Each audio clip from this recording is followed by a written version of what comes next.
Quinn Chapel is kind of people call it the mother church of the city. We hold the distinction of being Chicago's first African-American congregation, a few years younger than the city of Chicago itself. This was the first African-American congregation in the city of Chicago, the longest building continually owned by African-Americans in the city of Chicago. And with that, it holds a tremendous amount of history, not only for this congregation, but for Black Chicago and Black Americans. We have had organizations, we've had political meetings here. We have been a place of gathering for the African-American community. And it has been that way since the beginning of the church was founded. And so it never quite lost that aspect. So for me, this is home. I grew up in this church. I remember being a little kid running around, making my mother angry, making noise, them telling me not to run through the building, those kinds of things. It is a place of solace. It's a place of spiritual growth. It's a place of comfort. We share each other's burdens here. We can just be ourselves here. It's home. The members of the congregation all pulled together like a big family from all walks of life. It's kind of this place that pulls together the haves and the have-nots and allows for people to then be able to move forward from there.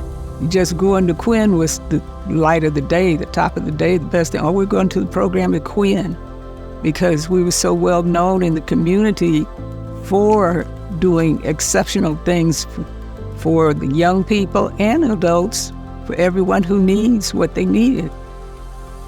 We sat in a pew a little further back. It seemed like everybody had their pew, and that's where my grandparents had sat, so we all sat in the pew together. We have a pew that's missing, but we know where it is at the Smithsonian Institute for African American History and Culture in Washington, D.C. It's exhibit number 1. And so to say that this place has had a historical impact or impact on the entire country and even other parts of the world is selling it short. Part of its historic designation is as a result of Frederick Douglass bringing Susan B. Anthony to the church because Susan B. Anthony wasn't allowed to speak at the World's Fair on women's suffrage, but she was, of course, allowed to do it here. Having President McKinley and Taft come here to speak, having Martin Luther King Sr. and Jr. both speak here, Archibald Carey and his connection to the White House and to Martin Luther King, absolutely amazing.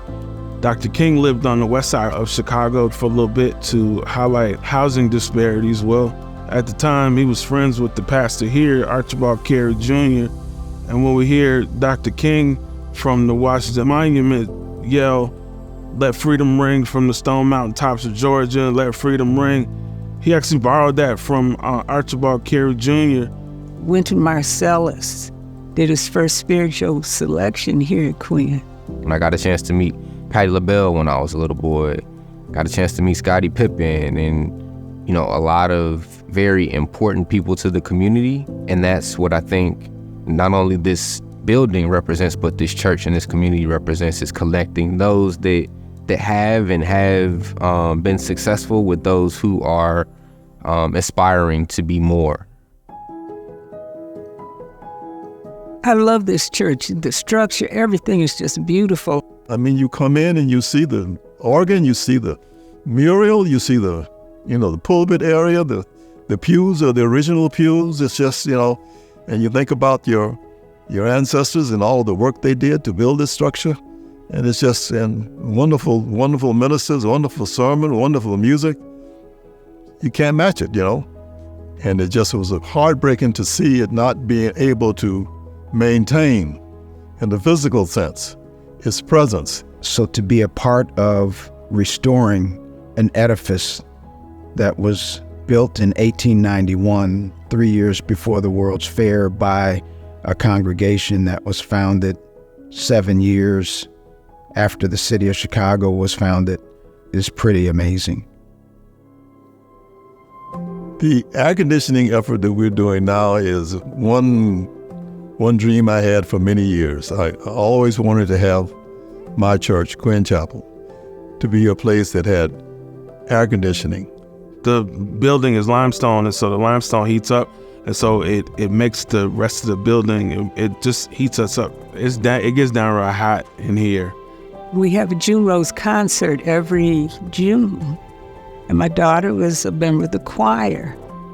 And I sat in the pews over near the window because it was so warm, and I can't stand a lot of heat. And as they performed, I guess she was looking at me, seeing that I was not doing well.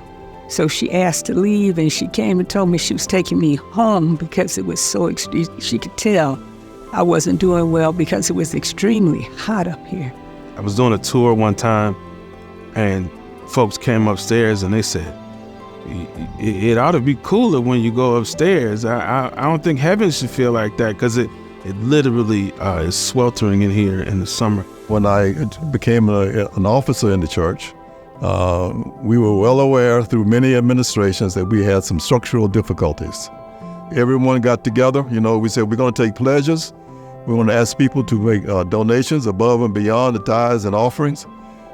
It was a slow process. It just gradually built up, momentum and momentum. The project in total is a $12 million restorative effort, of which now we have completed $4.4 million in total restorative work.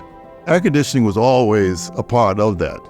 Plans always had air conditioning in there, but there was so much other things to do. Furnace they had to do, The furnace was really on its last leg. All of those things had to be addressed.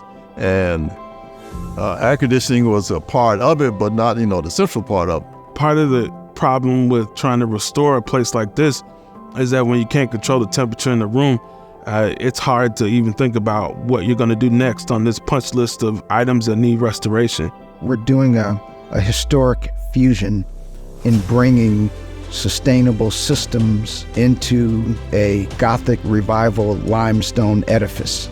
Okay, so high efficiency variable refrigerant to cool a 8,000 square foot space that can seat 1,200 is going to be absolutely amazing.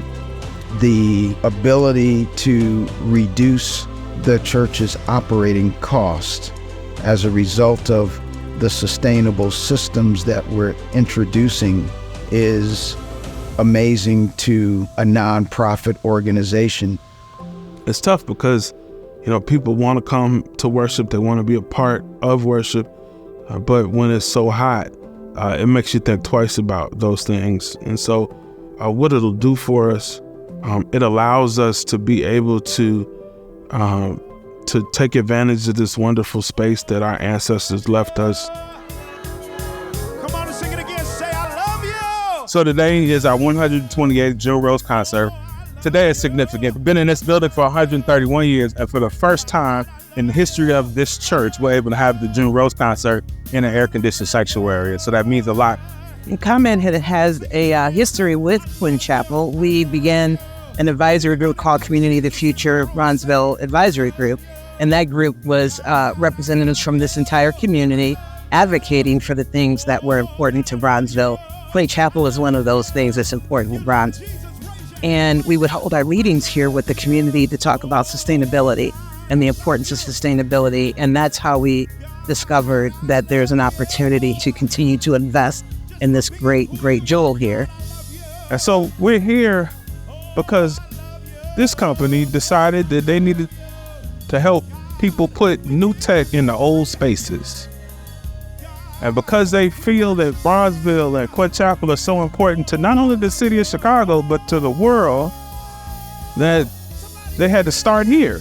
We believe that Bronzeville is a community that is focused on sustainability. And so we have worked with them over the years to identify opportunities to really make this great edifice sustainable.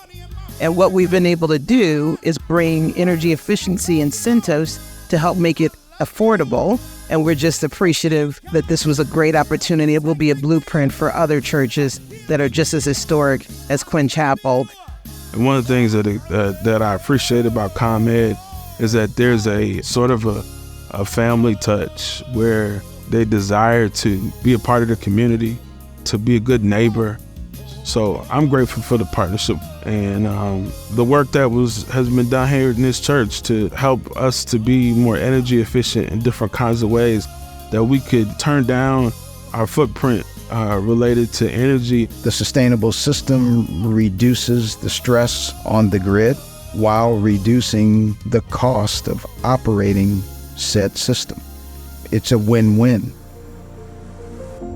Well, as part of Pastor Troy's vision of the next chapter, we will be working on an archive and museum space for the Underground Railroad and Quinn's history in the basement. In the fellowship hall, we're going to retrofit classrooms and put a recording studio and editing room and some other kinds of rooms that lead us to be able to use the acoustics in this room and to be able to support music education across the city.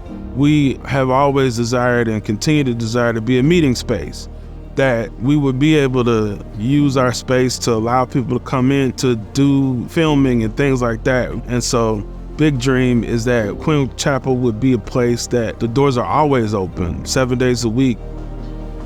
The world deserves a place like Quinn Chapel. And even if you're not a member of this church, if your skin was kissed by the sun like mine, or if you care about the right things, this is really, if you're in Chicago, this is really your church too. We're coming to a point where when decisions are made where to hold our various meetings and conferences and events in our African Methodist Episcopal experience, now Quinn Chapel now is also part now of that discussion. Like it wasn't in the past, but now it's back. So it's a great feeling. It really is.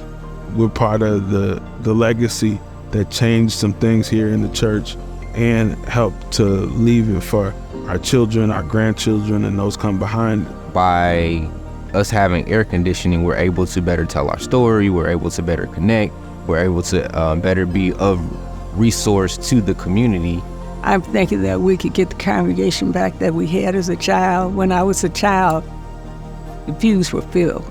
It all is part of this feeling of home that you get when you walk in. You touch a pew and a myriad of people, countless people since 1891, their oils are in the pews, these original oak pews in this space.